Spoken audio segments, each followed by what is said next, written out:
আমাদের ব্যক্তিগত সমস্যা থাকতে পারে, যোগ্যতা আদার্স এগুলো থাকতে পারে, কিন্তু যিনি একটা প্রতিষ্ঠানের প্রধান, সকল দায় দায়িত্ব আমাদেরও আছে, কিন্তু সকল দায় দায়িত্ব তার উপর।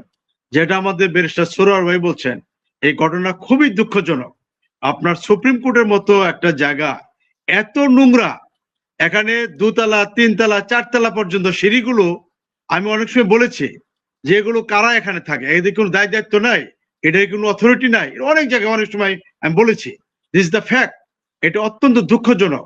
আপনার 2-1 সময় দেখেছি আপনার 2-1 জন প্রধান বিচারপতি এগুলো লক্ষ্য করার চেষ্টা করেছে। আব্দুল্লাহ ভাই, এক মিনিট, আব্দুল্লাহ ভাই, সরি ফর দ্য ইন্টারাপশন, মানে খুবই প্রসঙ্গিক বলে আপনার ভিতরে মানে 30 সেকেন্ড বলছি। শুধু তো ময়লা না, আপনি যদি এনএক্স বিল্ডিং এর 15 নম্বর কোর্টের ওখানে যান, দুর্গন্ধে, টয়লেটের দুর্গন্ধ কোর্টের ভিতর পর্যন্ত। তাহলে প্রধান বিচারপতি যদি একদিন ভিজিট করে ওইখানে রেজিস্ট্রার জেনারেল ওইখানে প্রতিদিন যে ওখানে 3 বার করে ইন্সপেকশন করবে, আর না হলে টয়লেট বন্ধ করে দেন। এখন আমাদের যে সমিতিগুলো থাকে তারা তো কেস নিয়ে অনেক ব্যস্ত থাকে, এগুলো দেখেই না। আপনি ওই এনএক্স বিল্ডিং এর 15 নম্বর কোর্টের পাশ থেকে আমাদের দিনে 15 বড় যাওয়া আসা করতে হয়। আপনি গন্ধে ওখানে হাঁটতে পারবেন না, গন্ধে হাঁটতে পারবেন না। তো এটা কি করে সম্ভব? আপনার প্রধান বিচারপতি তো ওনার প্রশাসনিক দায়িত্বের ভিতরে এই কোর্টগুলো ভিজিট করা উচিত, ওনার কোন ডিস্ট্রিক্ট কোর্টে যে টয়লেট ভিজিট করা উচিত। এগুলো তো করে না, রিটায়ারমেন্ট করে চলে যায়। Please continue. জি জি।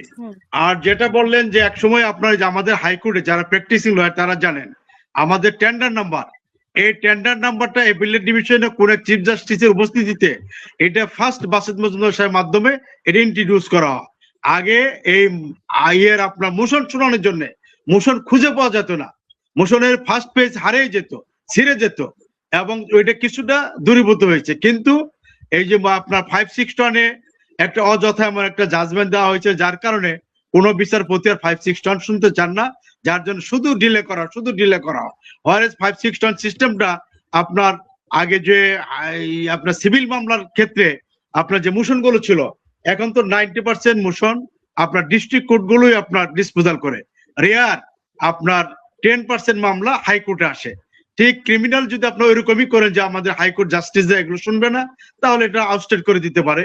কিন্তু আপনার লং টাইম 5 মাস 6 মাস 7 মাস এটা আপনার বিচার প্রার্থীদের কাছে আইনজীবীদের প্রশ্নের সম্মুখীন হতো যে আপনি কি বিচারে কি করেন, আমার 6 মাস হয়ে গেল, আমার মামলাটা এখনো শুনানি করতে পারতেছেন না। এটা কিন্তু প্রতিনিয়ত বিচার প্রার্থী এবং আইনজীবীদের মধ্যে বাদানুবাদ হয়, এগুলো আমরা দেখি। অনেক সময় আপনার মানে অত্যন্ত খারাপ অবস্থার সৃষ্টি হয়। এগুলো সবকিছুই এই বিচার ব্যবস্থার যিনি প্রধান ওনার এগুলো লক্ষ্য রাখা উচিত, এবং সার্বিকভাবে এগুলো আমি মনে করি যে বিচার ব্যবস্থার আপনার আমূল পরিবর্তন এগুলো সরকার প্রধান এবং বিচার বিভাগের যিনি প্রধান আছেন তারা সমন্বয় করে এগুলো একটা সুন্দর ব্যবস্থা আনয়ন করতে পারে, এই বলে আমি আমার বক্তব্য শেষ করছি।